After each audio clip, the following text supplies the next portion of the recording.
The House in Texas has essentially passed a bill that will now head to the Senate regarding immigration and what they plan on doing when it comes to supporting federal agents in regard to deporting undocumented immigrants. Now, the legislation that I'm about to talk about is very similar to Arizona's SB 1070, which was in part struck down by the Supreme Court and did cost Arizona a considerable amount of money. $1 million public opinion backlash, major businesses pulled out of events in the state. It was a complete and utter disaster for Arizona. And so Texas is looking at it and thinking, maybe we should try the same thing. So let's get to the details of this legislation. The Texas State House has passed SB 4, an anti-immigrant piece of legislation that would crack down on so-called sanctuary jurisdictions and penalize local law enforcement agents who don't turn over suspected undocumented immigrants to federal authorities. It includes a controversial amendment authorizing local law enforcement agents to ask about the immigration status of people they detain during arrests. The bill also makes it a Class A misdemeanor, punishable by $1,000 fine or prison for up to 1 year for the first offense for law enforcement officials to not honor federal detainer requests. So this is essentially the polar opposite, the antithesis of what California is attempting to do as a sanctuary state for undocumented immigrants. They are trying to get law enforcement officials to not cooperate with federal agents or ICE officials. In Texas, they want cops to cooperate with them or else they could be punished. And so this whole show me your papers thing in Arizona, again, was a nightmare and it was challenged in the courts, and apparently Texas does want to do the same thing. This is just these stories embarrass me. They embarrass me as an American, like that we don't, this is not, I didn't imagine that we were gonna ask people for papers here, you know, but that law passed in Arizona. The Supreme Court mercifully struck it down. My hunch is this current Supreme Court would not strike it down. Exactly. Again, another repercussion of the election. I know they were just the same, Hillary and Donald Trump, but there's an example that perhaps they weren't. And Texas will follow suit. And my hunch is Supreme Court, if they decide, you know, one of the things about Gorsuch was his respect for precedent. So, right. And the Supreme Court has generally been unwilling to undo a law that it just did. So that'll be an interesting test when and if this gets to the Supreme Court. Of course, it's just like they just ruled on this a few years ago, and it's among those saying, let's not take this case, and they let the ruling in the Arizona law stand.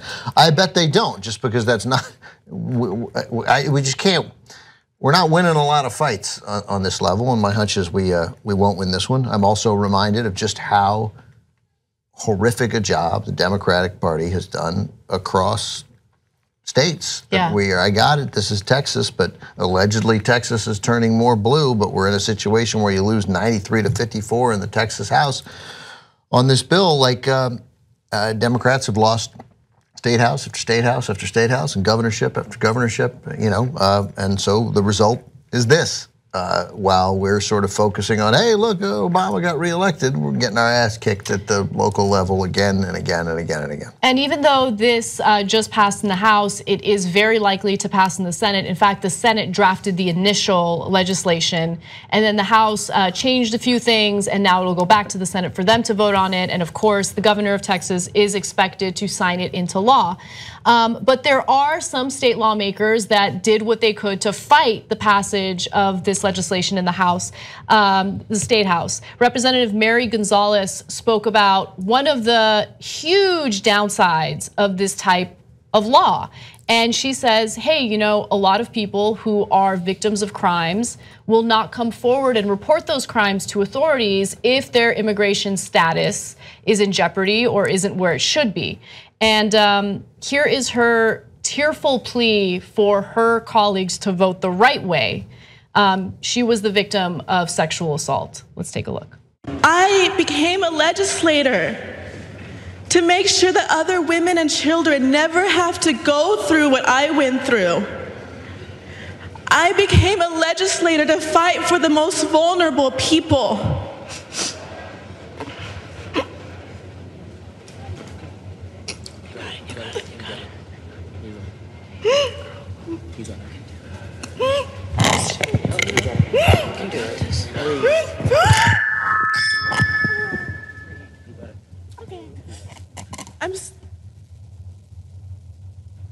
sorry.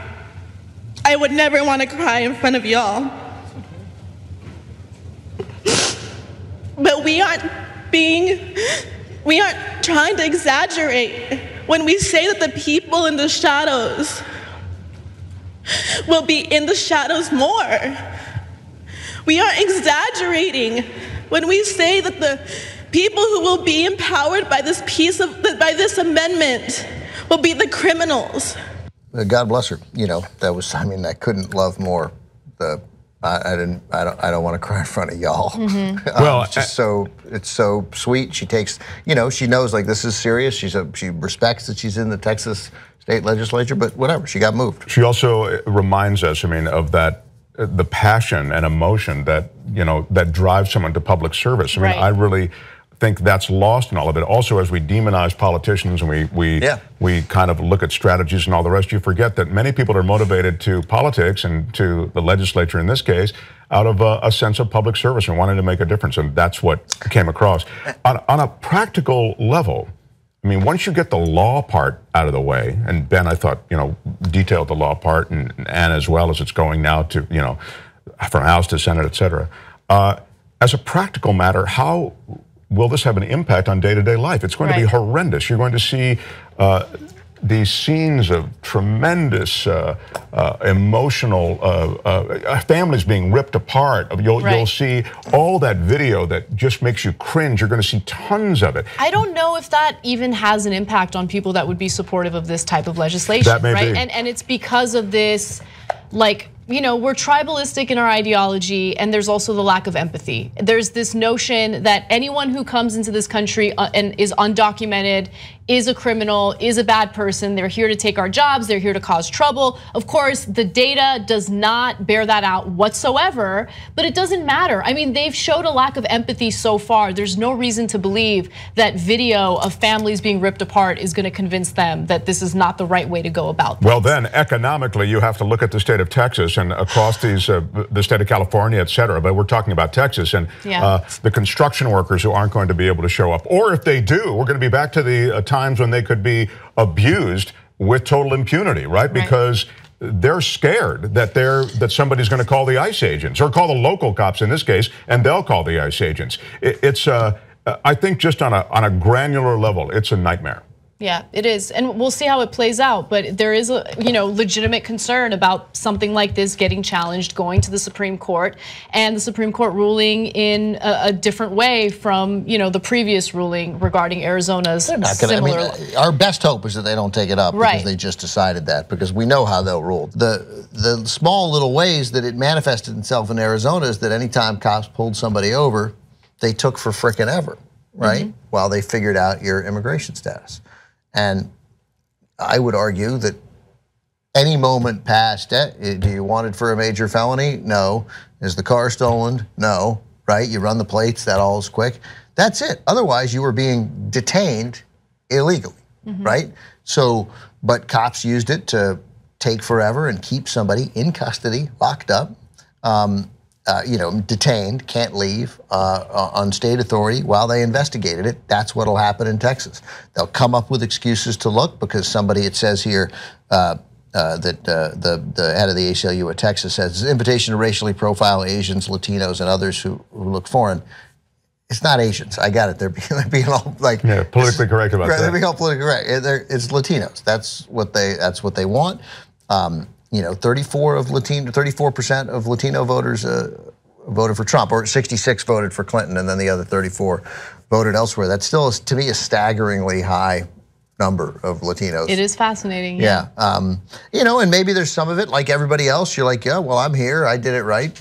Why are you, you don't get to make it, you're making it difficult for me. I came here legally, you didn't, and you're making it hard for me. I guess I understand that. That's tribal. Again, lack of empathy and just this inability to put yourself in someone else's shoes. It might have been difficult for them to come here legally, but I guarantee you that it's even more difficult right now for someone to come into the country legally. Podcast The Young Turks anytime you want. TYTnetwork.com/join.